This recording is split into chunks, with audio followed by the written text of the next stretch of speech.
Тамырын сыйлайт өсөр эл, талантын сыйлайт көсөмел дейт. Арбаңыздар, сіздер көрүп жаткан 7 канал талант топлар телепрограммасы. Бүгүн да биздин студияга кадырлуу меймандарыбыз, талант топларыбыз келип отурат. Андыктан биздин апалардын өнөрүн, талантын биз менен бирге баалап, биз менен бирге көрүп отуруңуздар.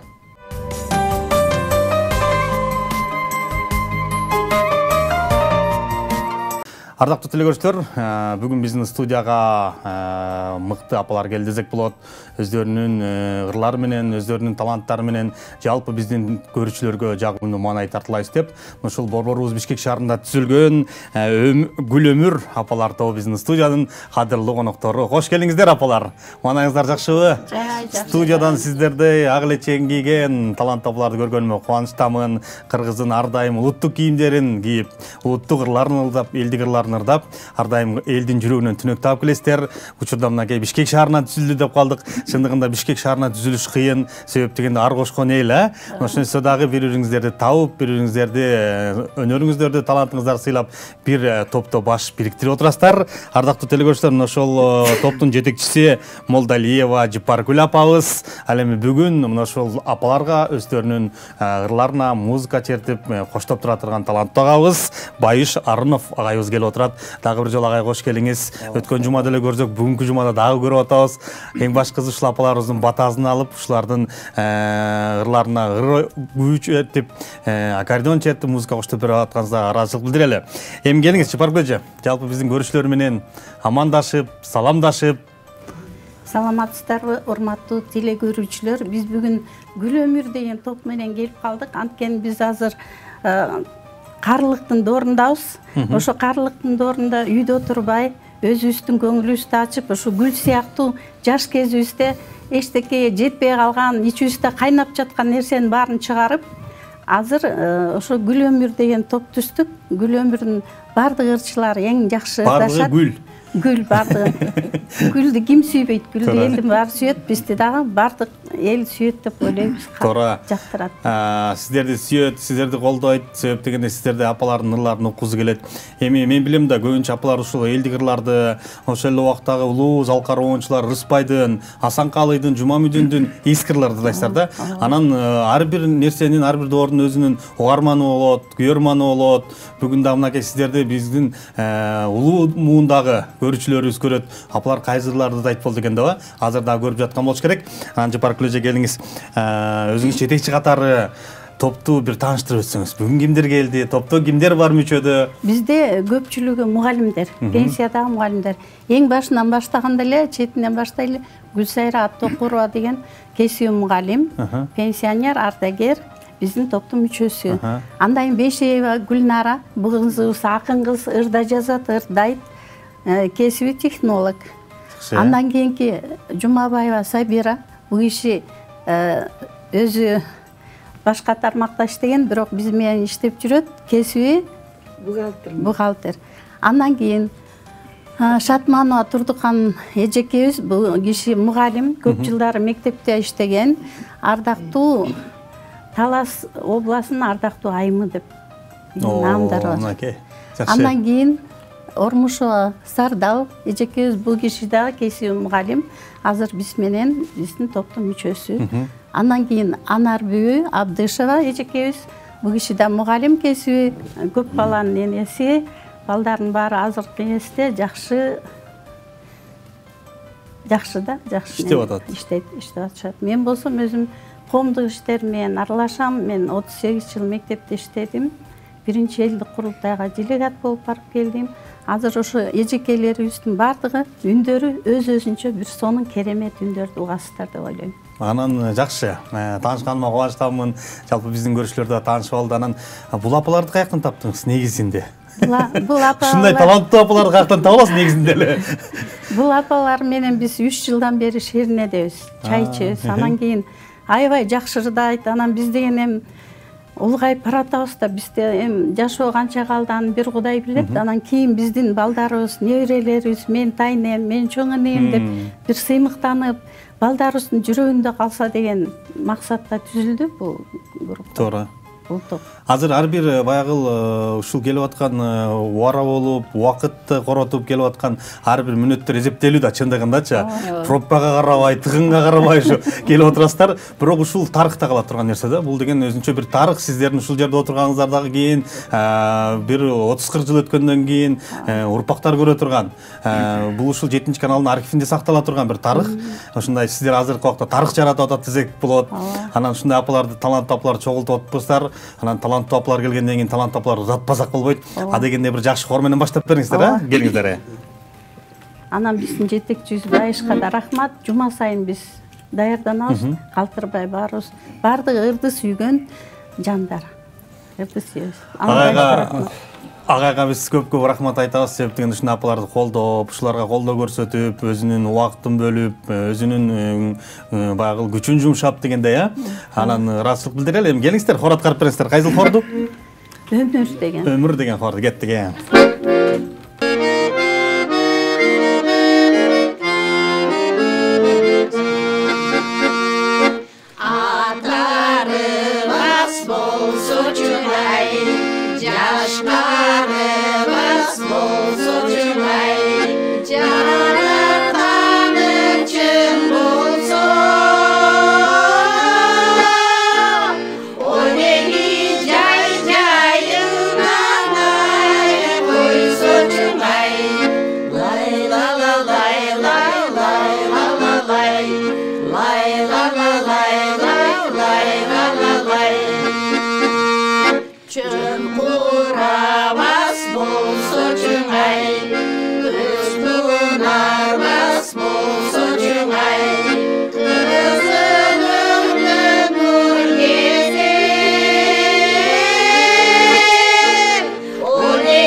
Кол чабалар болсун, абдан сонун чыгарма. Токтогул атабыздын бир жакшы чыгармаларынын бири. Мен көрүп, баарыңыздарды көрүп, мына улуу муундагы апаларыбызды көрүп сыймыктанып отурам. Ушундай сиздер менен бир эфирде отурганыма. Анакей биздин аксакалыбыз, апабыз отурат. Апа өзүңүз жөнүндө айтсаңыз, кененирээк айтып бериңчи. Мен өзүңүз каяктын кызысыз? Мен Талас областындагы Бакаят районунда Кызылөктөр айылында төрөлгөм. Кесибим мугалим. 30 жылдай мектепте иштедим. 6 баланын энесимин. Балдардын бардыгы өз жайлары менен ушул группага ушундай алтындай болгон сиңдилериме алып келип кошкон Жыпара сиңдиме чоң рахмат айтам. Алтыным болбосо биз жөн эле үйдө эле отурмакпыз да.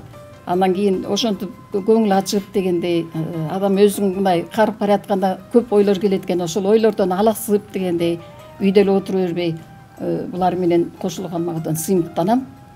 Ошентип караган учурда эфирге чыгыштуу деген мен үчүн аябай сыймык алды. Туура. Ошол жерде отурган бардык сиңдилериме рахмат айтам. Жакшы, апалар айтып калды. Мен дайыма айтып келем, ушул топко кошулгандан кийин анча-мынча ооругандарыбыз басылды. Отуруп тура албай тизем ооруч эле, азыр ырылайбыз эле чуркап кетип калам. Тиземден ооруган унутуп калып чуркап кетип калат. Азыркандай үйдө отурсаң, баягы небере-чөбөрөлөр бар. Алар менен алаксыйсың. Бирок бул ыр деген жан дүйнөнүн азыгы деп коет. Ырдап эс алган бул өзүнчө башка. Анан ушундай жашка келгенден кийин эфирдин жүзү болуп, эфирге чыгып, бир улуттук мынакей элечегибизди аздектеп кийип, улуттук баалуулуктарыбызды дагы ошол эле сиздер ыр эмес, ошол жерде дагы биздин жалпы көрүүчүлөрүбүзгө өсүп келе жаткан жаштарга мына жашнагай кийимдерди көрсөтүп атабыз. Ошол эле баягы унутуп азыркы жаштардын ырларын уксаңыздар түшүнбөйсүң, Анан сиздер ошол эле эски ырлар, улуу муундагы ырларды биздин жаштарга ушундай ырлар бар эле дегендей кылып туруп көрсөтүп атасыздар да. Анан азыр бир ыр бар экен. Келиңиз эми. Топко кошулуп урсуз, куттуктайбыз, ырдап атпыз. Эми бир ырдап бериң бизге деле, биздин көрүүчүлөргө ырдап бериңиз. Эң эле улуушундан 78-тен. Жакшы, куткузсун. Буйруса 80-90 жашыңызда дагы эфирдин жүзү болуп жаркылдап жүрө бериң.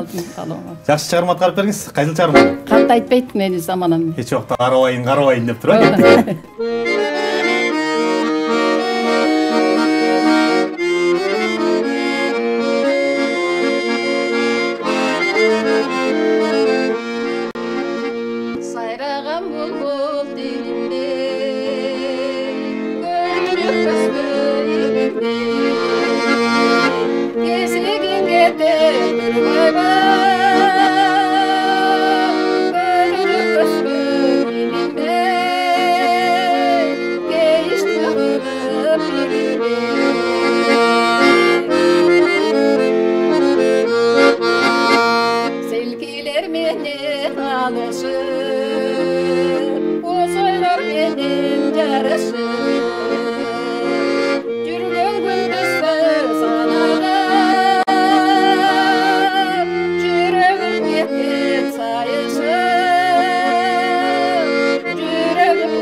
Колчолар, картайтпайт мени замана деген жакшы чыгарма болду. Биздин таланттуу апабыз, ушул топтун эң улуусу, сулуусу биздин апабыз. Ар дайым үнүңүз жакшы сонун экен. 78 жаштап калдым. Эми бул жашка келгенде үйүндү мен деген артисттер деле мынча таптай албайт, чындыгындачы. Артисттер билесиз да, эртең менен туруп кайдымгыдей үйүнө даярдык көрөт. Сиздер деген элден чыккан бир элдик таланттар десек болот. Ал эми бул жерде биздин мынакей андан кийинки Турдукан апабыз отурат. Аксакалы апа кош келипсиз. Жана Жыпар Гүлежман айтып калбадыбы? Таластын ардактуу атылуу деп. Сиз да таластан болсоңуз керек. Таластын кыздары баары таланттуу чыккан экен да. Өзүңүз Агартуу тармагында иштедиңиз. Канча жыл иштедиңиз? Анарбек өз биринчи курстан университетти бир окуп бир бүтүргөнбүз. Жакшы, курсташ. О да мугалим, мен да мугалим. Анан ошо мен да булар мурунураак келген экен, анан мен кийин келип калып буларга таанышып калсам, булардын ошондой ырлары, чайлары, сыйлары бар экен. Ошо сыйына, чайына, анан ырына кызыгып ырдаганга туура келип калды. Балдар деп жаш кесектин баарысы балалык менен өтүп кетет экен. Анан кийин келин дейт экенсиң, небере дейт экенсиң, ошентип анан бу Анарбү 78-ге келсе, мен 77-ге келдим. Анан ырдагынга туура келип калды. Көрсө Анарбү жыргып эле жүргөн экен деп коюп. Бекит болгон экен. Анарбү жанан бир күн алып келди сизди. Анан алып келди. Азыр эми топко келгениңизге канча жыл болуп калды? Ушул топто ырдап атканыңызга? 1 жыл болуп калды. 1 жыл көнүп калдыңыз. Iya. Жагып атабы? Ырдап жүргөн жакшы экен? Жакшы кагылай. Жакшы. Бул өмүргө эмне жетсин? Ооба. Ырдалбай калган ырлар, айтылбай калган сырлар дегендей, чай ичкенде сырдашабыз, ырга келгенде ырдашабыз. Баягы айтып отко, ичиңдеги бир болуп жаткан ичиңдеги көйгөйдү же букту бир ыр чечет, анан бир ый чечет депчи. Анан ыйлагандан көрө ырдап чечип алган жакшы да. Бир комнатага кирип болсо да ырдап алсаң, кадимдей эс алып каласың, туурабы? Келиңиз Тургун апа. Бүгүн бизге бир жакшы чагымат тарып бериң деген Албаевдин сөзүнө жазылгандар. Айбар кетти ген.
Жаш кезинде опера ырчысы болгон эмес бекен, Жапаржы? Опера ырчысын эле ырдады апабыз. Азаматсыз үнүңүз сонун экен, эч убакта эжемай ырдабады, карт айтпайт мени заманам деп. Эч убакта карабаңыздар. Ушундай эле күлүп жайнап, багыл айтып коет, ынтымактуу жамааттын ырыскысы түгөнбөйт деп. Ынтымактуу болсоңуздар эле, анан жетекчиге баш ийип турсаңыздар эле, ушул топтун өмүрү узун болот. Ошондуктан анан Жапаржы сизге суроо берейин дедим. Эми шаар жергези болгондон кийин көбүнчө ушундай улуттук кийимдерди, анан бизде айылда келген таланттуу апаларыбыз бар да. Алар ошол мектептерде, ошо айылдарда атайын иш-чараларды өткөрүп турат экен. Кыргыздын кол өнөрчүлүгү боюнча, каада салттар боюнча, ошол эле шырдак шыруу, кийиз жазуу, ий кийирүү, баланы бешикке салуу дегенде каада салт жөрөлгөлөрдү көрсөтүп турат да. Анан сиздер дагы бир жерлерге барып, окуучуларга, студенттерге ушундай программалар тартылып турасыздарбы? Ооба, бизде Нарыктуу апалар деген топ бар. Ал жетекчиси келбей калды. Нарыктуу апалар тобунун Батма деген айым. Ал биздин арабызда дагы кол өнөрчүлүк менен иштеген Шатманова, аябай колунан көрүп төгүлгөн. Таласка ошо өзүнүн жашаган жерине музейге барын өткүзүп берген. Ошондой эле Гүлсара кол өнөрчүлүгү бар. Анан Анарбек эжекем дагы кол өнөрчүлүгү бар. Эми быйыл жаз жайында биз барып фестивалга катышкан, мен башка топ менен баргам. Буйруса биз силердин жайкы фестивалга барабыз деген үмүтүбүз бар. Буйруза. Бизде 7 каналда Талант Таплар телепрограммасы 3 жылдан бери Ысык көл жергесинде 3 күндүк телефестиваль өткөрөт. Быйыл ошол Талант Таплардын эң алды болуп, Куршаптан келген Куршап Агылечек апаларто гран-прини утуп келди. Ал жерде бүт кыргыздын улуттук тамагынан баштап, кол өнөрчүлүгү, элдик ырлары, сахнада алып жүрүүсү баардыгы каралат.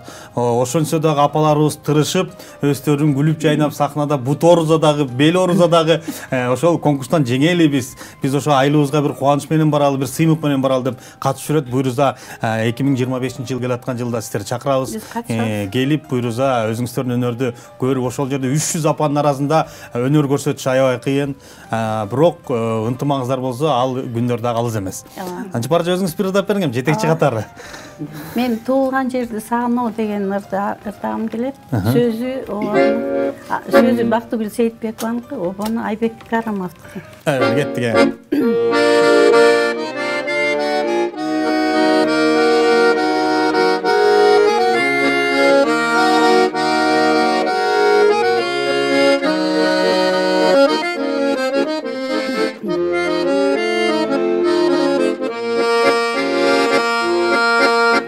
Жап-жашыл жебекти жамынгандай, жайкалган төрүңдү сагындым ай.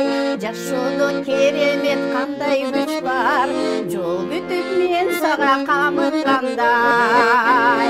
Сактадым унутпай элесиңди, салкындар кызгандап келесиңди. Саймалуу тоолорун көздөн учу, сагындым туулган жерим сени. Туулган жерим сени.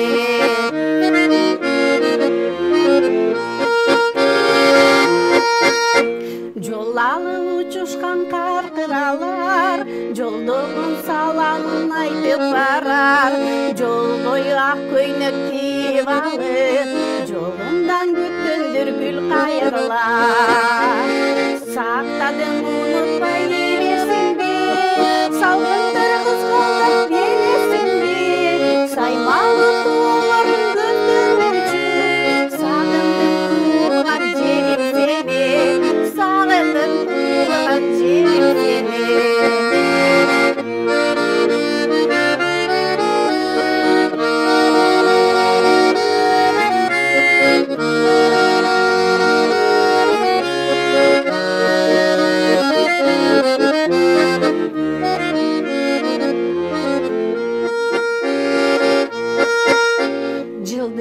Сагындым жымындаган, жымындап мага арнап ырырдаган. Жолдурап жолундан карашкандыр, жол четин элеген кызгалдактан. Сактадым унутпай элесиңди, салкындар кызгалдап белесиңди. Саймалуу тоолорун көздөн учу, сагындым туулган жерим сени. Сагындым туулган жерим сени. Сактадым унутпай элесиңди, салкындар кызгалдап элесиңди. Саймалуу тоолорун көздөн учу, сагындым туулган жерим сени. Сагындым туулган жерим сени. Сагындым туулган жерим сени. Калчалар болсун, ардактуу телекөрүүчүлөр, сиздер биздин апалардын өнөрүн, талантын көрүп жатасыздар. Өзүңүздөр көргөндөй, азыркы убакта Борбор калабызда айылын сагынып, тууган жерин сагынып, баягы чоң суунун жээгинде ары бери басып жүргөн сагынып, сиздин ырыңыз туккандан кийин бир айылды эстеп кеткен болуш керек. Бир айылга барып келбесем болбойт да. Анан кийинки сөз мынакей Сардал апабызга беребиз. Сардал апа кош келипсиз. Айтып аткан сулуулугуңуздун сыры эмнеде депчи.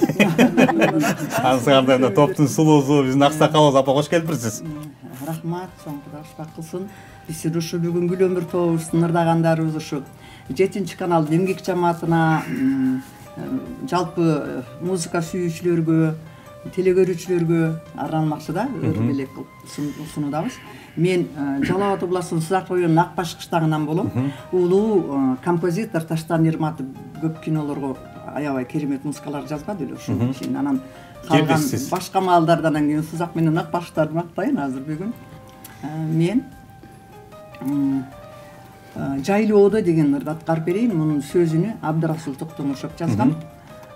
Обонуну Калай Молда Усанов жазган. 60 ашып 70 баратсам да ырдаган сөйүм бул ырдын сөзү менен обону мен кыйын арбап алды да. Кыйын жакшы көрүлүп. Ардайым жайлоо барган ырдайсыз. Ушуну ырдагым келди. Анда андай кылалы, биз апалар менен чогуу эле бир жайлоо жакка барып келелик, Жайлоону элестетип, самалкымызды ичип барыбыз, Анда бизге келиңиз апа, ошолорду аткарып беребиз.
Жакшы чыгарма болду. Мынакей биздин апаларыбыздын оондору абдан сонун.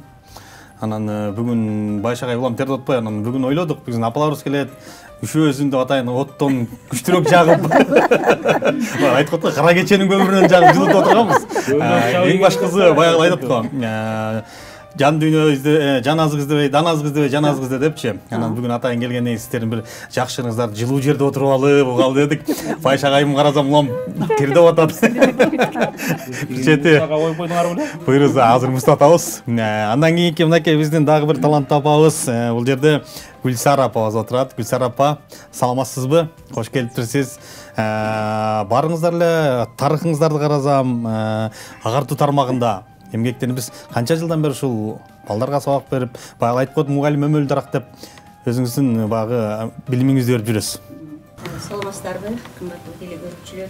Ооба, мен дагы ошол агартуу тармагында иштеген, анан баягы кийинки кездерде бир аз баягы турмуш шартка байланыштуу кесипти өзгөртүшкө туура келди. Анткени мен дагы 5 баланын энесимин. Ал балдарды багышка бир аз кичине баягы финансы жакта туура эмес келген үчүн кичине көбүрөөк акча табам деп өзүм ашпозчулукка өтүп кетип андайда да иштедим. Анан ушул Чапара Молдалиева экөөбүз коллегабыз, бир мектепте иштегенбиз. Мен өзүм дагы учурда Бишкек шаарында турам, 65 жаштамын. Башка тармакка өтүп кеттим деп сөзүңүздү бурайын. Башка тармакка өтүп кеттим деп, ошол канча жыл болду ошол агартуу тармагына кетип башка жакта иштеп атканыңызга? Агартуу тармагында мен 13 жыл иштедим. Андан кийинки Кайсы жылдан баштап иштеп калдыңыз? 91-жылдан баштап кайра эле ошол эми ошол баары бир деле ошондон алыс чыга алган жокмун. Балдар бакчасында иштеп жүрүп эле анан кийин ошол ашкана жагына өтүп кеттим да, бирок баары бир деле балдар менен тыгыз байланышта болдум. Бүгүнкү күндө, азыркы күндө мынакей президентибиз Садыр Жапаров ушул президент мугалимдерге абдан жакшы көңүл буруп атпайбы?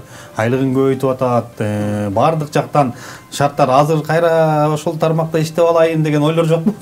Айлыктар көбөйүп калды. Азыр көкүрөгүбүздө бар, дагы деле бар иштегибиз келет, бирок бизде албайт. Эмнеге албайт? Азыркы убакта кече эле интернеттен көрдүм, ушу Бишкек шаарында эле канча миңдеген мугалим жетишсиз. Жетишсиз экен да. Теория менен практиканы айкалыштырып туруп, ошол улуу муун менен азыркыларды аралаштырып эмне кылса канча опыт болот эле да. Бирок тилекке каршы бизде андай эме жок. Бизде агартуу тармагында эмне чын эле билимге эле баягы көңүл бөлүнгөн. Пенсияга чыккандан кел керек деген баягы агартуу жагына көп анча эмне кылбай калганбыз дагы, анан биз ушундай маданият тармагында өзүңүздөр билесиздер, агайым билет болуш керек. Маданият тармагында 80-90га чейин иштей берет да. Азыркы убакта мынакей эстердин эл артисти Кайыргүл Сартбаева 90 жашка чыкты. 90 жашка чыкса дагы Кайыргүл эже айтат, мен барбайм десем болбой алып барып отургузуп коюшат депчи. Анысы кандай агартуу тармагында да ошондой мамиле кылыш керек да. Анан көбүнчө мен ушу билип калам, пенсияга чыккандан кийин болду жумуштан кетиш керек деген. Бирок ошол эле убакта мугалимдер жетишсиз. Жетишсиз мугалимдер да. Шаар ичинде, айыл жергесиндеби, ошондуктан ар дайым ушул эжекелерди, агайларды колдойлу. Сиздер деген баягы өзүңүздөрдүн билимди, тарбияны болгон, өзүңүздөрдүн баягы жан дүйнөңүздөрдө, ичиңиздердеги баягы өзүңүздөрдүн жакшы сезимдерди ошо окуучуларга тартылып атпайсыздарбы? Анан сиздерде ар дайым мугалимдерди колдойбуз. Анан бүгүн аярым сен деп бирсиң. Ошол чыгарманы аткарып берем деп келипсиз негизи. Аярым сенди аткарып бериңиз. Мейли аткарып берейин. Сөзү Кайырбүй Чолтонкулованыкы, обону Байыш Аруновго таандык. Айбалы кеттик анда сен.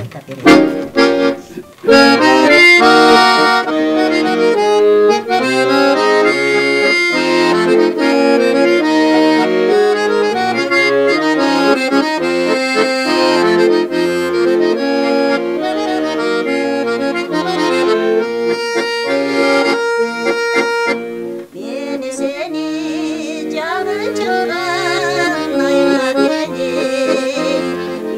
seni canım yazma,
Ардактуу телегөрүүчүлөр, сиздер таланттуу апалар теле программасын көрүп жатасыздар. Гүл өмүр апалар тобу бизде студиянын көркүн ачып, көркүнө көрк кошуп, ага элечегин кийип отурушкан чагы улуттук кийимдер тап калдык.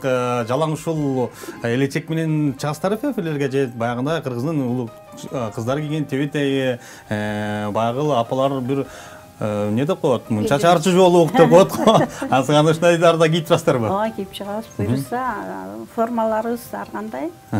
Белдемчи кийсек болот. Анан ак жоолук салынган илгери мурда апалар келген.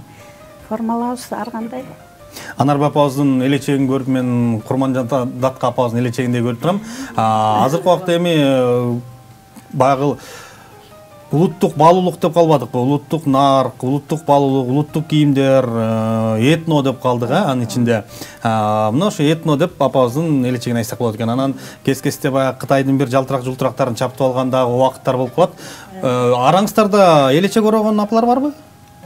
Сиз ороосузбу? Жок, башка. Бирок сиздин элечегиңиз абдан жакшынакай көрүнөт экен. Өзүм жасагам. Көчөдө эле кийесизби же кес-кесте көчөдө баягы тойлорго, жакшылыктарда элечек кийип барып койгон учурлар болобу сиздерде? Болот. Мисалы Анарбай апабыз кийип барса, кандай, тойдо отурса, тойдо мынакей Турган апабыз отурса, тойдо жакшынакай болуп, Сардал апабыз отурса, элечегин кийип алып, жакшынакай болуп, кандай көрүп берет, Жакшы. Келген коноктор анча-мунчалар сүрөткө түшүп берет. Элечекти орогонду айтып коеюн. Асел Калканова деген аталардын изи менен деген келин бар го. Ошол киши орогон. Сиздин элечекти. Алып сурайт экен, таластансыңбы, кеминдесиңби, чүйдөсүңбү деп. Мен таластанмын десем, ушундай кылып ороп берген. Ар бир аймактын аймагына жараша оройт экен. А кишиге рахмат, муну менен мен Америкага чейин барып, аякта барып көрсөтүп бердим. Ошо мындай карап, эми буну баягы бир чети орогонду билип алсаң, анча-мунча кирдеп калса, кайра чечек алып жууп, ütүктөп, кайра ороп, илгери ошондой болгон экен да. Ошондой өздөрү эле ороп эле. Ороп алчу өздөрү эле. Анан жашына карап, мынча жаштан. Жанагы кадыр эмесине карап, ошого жараша оролот экен негизи. Анан мындай орой билген киши орой бербейт экен, ардынан колунан келе бербейт. Анан мен эми жөн эле мындай Бир ороп көрүм да. Бирок оросом. Апаларды отургузуп алып, бир аракет кылып көрөрсөңүз, биримде окшошпосо бир. Азыр интернет деген бар, интернеттен карап бардык нерсени кылса болот. Мастер-класс кылса. Мастер-класс кылса болот. Биз конкурска катышканда бир орогом да. Андан бери иши кылып айтып, колума кармай элекмин, эми бул нерсени дагы ыйык да мен. Гүлнар апага сөз берели. Андан кийинки биздин мынакей Гүлнар апабыз отурат. Өзүңүз зоотехник, инженер да коелу. Мыкты кызматтарда иштеп жүрсүз. Канча жыл болду ушу топко кошулуп калганыңызга? Мен жаңы эле келдим. Жаңы эле келдим, Жупар айбымга чоң ыраазычылык билдирет элем. Кандай болуп калды менин келген себебим? Жайында менин кудагыйымдын юбилейи болду. 75 жылдык мааракеси болду. Ошондо ошол кудагыйыма арнап ыр жазып келгем. Анан ырымды окуп бергенден кийин Жупара кудача биздин топко келип кошулсаңыз жакшы болот эле, бизге ыр жазгандар да керек эле дегенден макул деп ошол топко келип кошулганыма мен өзүм да кубанычтамын. Жупар эже баягы тойго барганда жөн жүрбөйт экен да. Акырын байкаба, шашпа сен өзүм жака тартып. Аябай сөз күчтө. Шашпа сен акыры биздин топко алып келбесем деп. Таланттуулар издейт экен да. Анан келсем чындыгында ушунчалык кыргыз эли сыймыктанган ушундай жакшынакай апаларыбыз бар экен. Сүйлөгөн сөздөрү, ырдаган огондору. Мен өзүм ыр жазам, ыр окуйм, бирок ырдап көргөн эмесмин. Анан мени дагы болбой, жок бир ырды болсо дагы ырдап коюшуң керек. Ыр чыгып койду. Ооба. Мен дагы андай мейли ырды дагы ырдаса ырдап көрөйүн деп, мен өзүм үчүн, үй бүлөм үчүн, жакындарым үчүн бул ачылыш болуп атат да. Бүгүн азыр эфирден көрөсүз таң калып турду. Биздин апабыз деле ырдайт турбайбы? Баягы аяштардын арасында, куда сөктүн арасында ырда десе, Гүлнар ырдабай жүргөн да. Анан азыр эфирден көрсө айтып атпашпы? Кудагы ырдайт эле турбайбы? Ырдачу эмесмин чындыгында. Анда бир ырдап бериңиз. Келиңиз. Ырдап берейин. Өмүр Асылбек Көзбеков. Кеттик.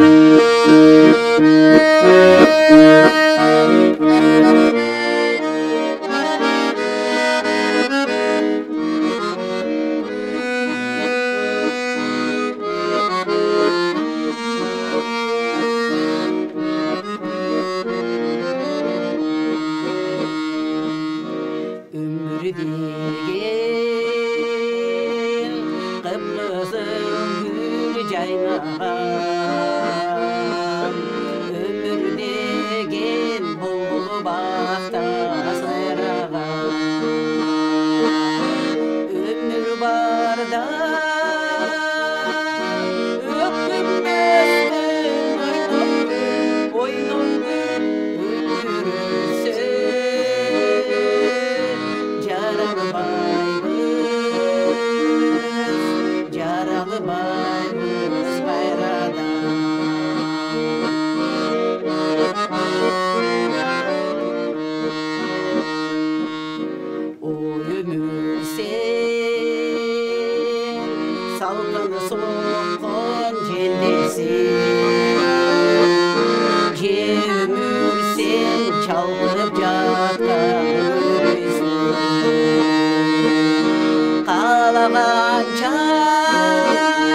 артта қалып барата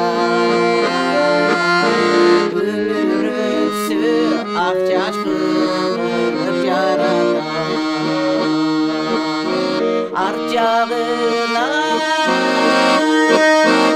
ақ жолығын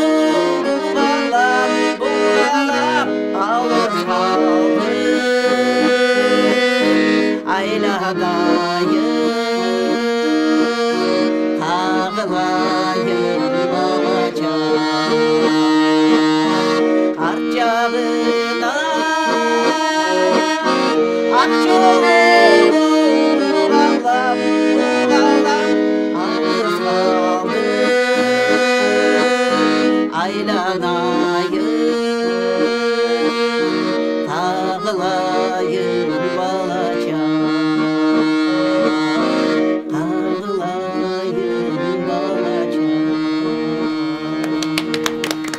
Кол чабуулар болсун, ардактуу телекөрүүчүлөр, акын Гүлөмүр тобунун солисткасы да Гүлнар эже болду. Гүлнар эже, сонун айтып турбайсызбы?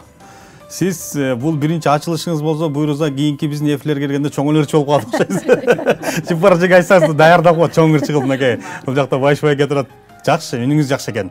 Анан кийин биздин мынакей Сабира апабыз отурат. Сабира апа, саламатсызбы? Созулуп, татынакай болуп отурасыз. Арыбаңыздар, телевизор көрүүчүлөр. Мен өзүм Жумгалдын кызы болом. Оштун келини болом. Бишкектин жашоочусу болом. Гүлөмүргө 2 ай болуп калды келгениме. Жаңы эле келдим да. Ырдап деле көргөн эмесмин. Кызым 1 класска барганда ушу Кызыл өрүк деген ырды конкурска коюшканда Нинакан Жүндүбаеванын ырын. Анан ошондо мен ырдап чыккам, анан ырдап чыгып андан бери 32 жыл өтүп кетиптир. Анан кандайча жыпарды таап алдыңыз? Ырдабасаңыз. Анан бир досум келбей калды, ошо бир жакка барабыз, сонун экен ырдайбыз десе келип кошулуп калдым. Ырдаганда эле ырдасаңыз болот экен деди, эми болсо ырдайын деп эле. Калдым. Өзүм кармап келет. Өзүмдүн мен детсадым бар, бала бакча балдарды тарбиялайбыз. Ырдап берем, алас айтам, Норушта. Балдарга ошо кыргыз тилин үйрөткөнгө аракет кылабыз да. Кыргыздын каада салтын, колун өрчүлүктөрүн көрсөтөбүз. Кыргыз бала бакчада. Кыргыз бала бакча. Азыркы убакта эми шаар жерге болгондон кийин ушул баягы кыргыздын бир улуттук баалуулуктар унутулуп калабы деп ойлоносуң да. Бирок ошол эле убакта сиздердей апалар, таланттуу апалар жанданып келатат деп ойлосуң. Жакшы. Бир убакта жоголуп кеткен экен, Азыр эми карасаң көчөдө деле эркектери деле, айымдары деле ушул чапан кийишип, калпагын кийишип көчөдө жүргөндө, айымдар болсо кыргыздын бир ой чиймелери бар көйнөктөрдү кийип жүрсө, бир өзүнчө жакшы. Кыргыз болгондон кийин ушундай кыргыздын бир улуттук баалуулуктарын сыйлашыбыз керек. Анан келип калдыңыз, кайсыларды да презентан бүгүн? Кызыл өрүктү ырдап берем. Ошол баягы эски кызыл өрүк. Мурун 30 жыл мурда ырдаганымды ырдап берем. Азыр теледен ошол күнкү көрүнсө, Сабира баягы кызыл өрүктү унутуп турбайбы дейт. Келиңиз анда өзү.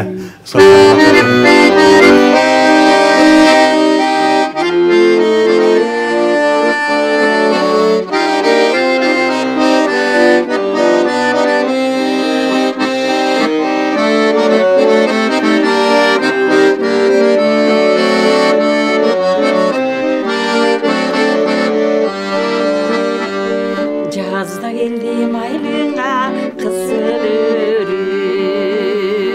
түштүгөнүм көрдүмө сени көрүп үндөгүдөй күлмүңдөп мени карап болгон судун өмүргө өсүм шерик неге мынча бук болуп камыркасың ысыйт денем алылып күйүп жаным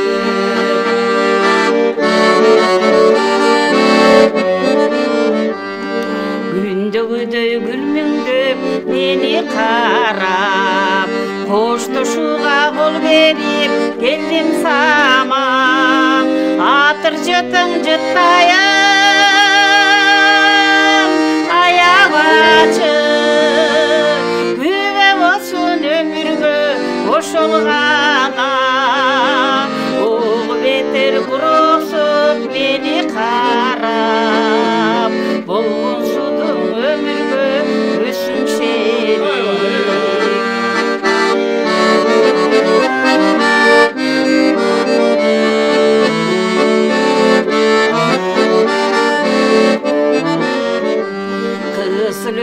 koş bolgun koş bol emi Gübe bolsun ömürgө jaydın jeli Жалбырағың сеңселте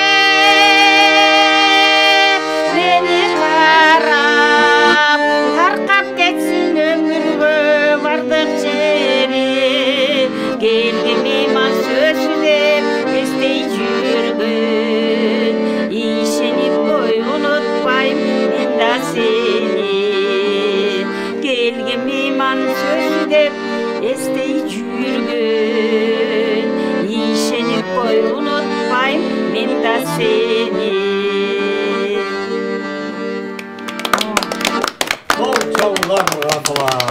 Сонча анан ошол 30 жыл мурунку фестиваль деп калдыңызбы, кароосунак деп калдыңыз, анан ушулар менен уттуңузбу? Алас айтып чыккам. Анан анда эми жөн эле баягы класс боюнча, класстар боюнча биринчи орунду алгам. Анда жаш экем мен сүлкүлдөгөн, туруп алып, бийлеп ырдап бергем. Анан азыр эми ошо мындай эмелерди ырдайм. Отуруш, потуруш, өсүүчү жакшылыктарды ырдап берем. Небереге той кылсам ырдап берем. Өсүүчүн жеке тойлорубузда ырдап коем. Кийинки келгениңизде буйруза бир тургузуп алып ырдаталы дегенибизди сөз беребиз. Жапаржы, эми убактыбыз бара-бара кыскарып баратат.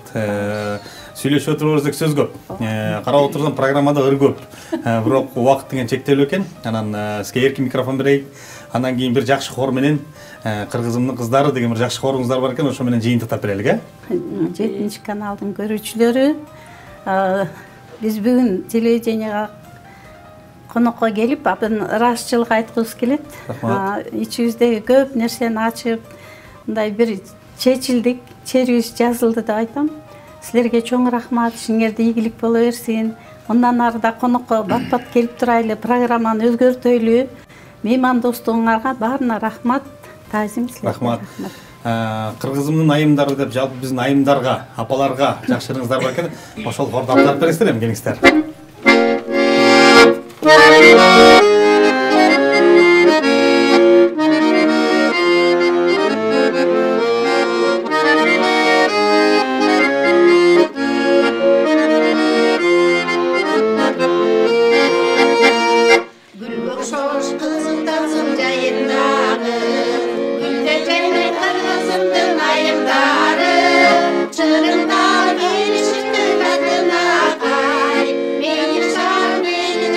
Ayımlar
Кол чабалар болсун, ажарлуу ак эле чегенесиңер деп мына ушул ырлардын бардыгы арасында мынакей биздин бүгүнкү атайын апалар менен келген музыкант агайыбыз Байша агайдын оона таандыгырлар жана ошондой эле аны менен катар атасынын оона таандыктарлар болду. Бул ыр мына агайыбыздын атасына таандыгыр экен. Ар дайым ушундай ырларды ырдап жүзүңүздөр жарык, эл ичинде кадыр барктуу, мыкты, таланттуу апалардан болуп жүрүңүздөр. Сиздерди ар дайым көргөн эл жаштар сыйлайт. Себептен ушундай ырдап, көңүлдү ачып, жакшы кийимдериңиздер менен, жакшы сөз, жакшы каалоо тилектериңиз менен келип туруңуздар. Жыпар айткандай, биздин эшик ачык.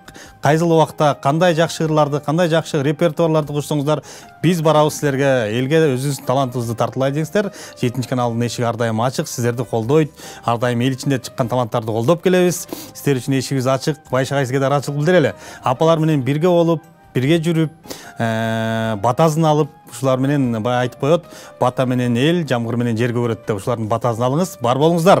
Келип бергениңиздер үчүн ыраазычылык билдирели. Ардактуу теле көрүүчүлөр, сиздер таланттуу апалар теле программасынын бүгүнкү чыгарылышында Бишкек шаарында түзүлгөн Гүл өмүр апалар тобунун жакшынакай ырларына, алардын жакшынакай тилектерине күбө болдуңуздар. Апаларыбыз агартуу тармагында мамлекетке өздөрүнүн кызматын кылып, учурда пенсияда болсо да үйүндө жөн жатпастан ырдап, бийлеп, өзүнүн талантын элге көрсөтүп жаткан чагы. Ал эми сиздер дагы ушул таланттуу апалар теле программасына келип катышууну кааласаңыздар, төмөндөгү жазылган номерлерге байланышып, бизге келип, өз өнөрүңүздөрдү, өз талантыңыздарды тартууласаңыздар болот. Сиздер менен мен Бакыт Өмүрзаков болдум. Биздин берүүнү 7 каналдан жана ошондой эле көрбөй калдык, билбей калдык дегендер болсо 7 каналынын YouTube, Instagram, Facebook баракчаларынан дагы көрсөңүздөр болот. Кийинки эфирден жолукканча аман туруп бар болуңуздар.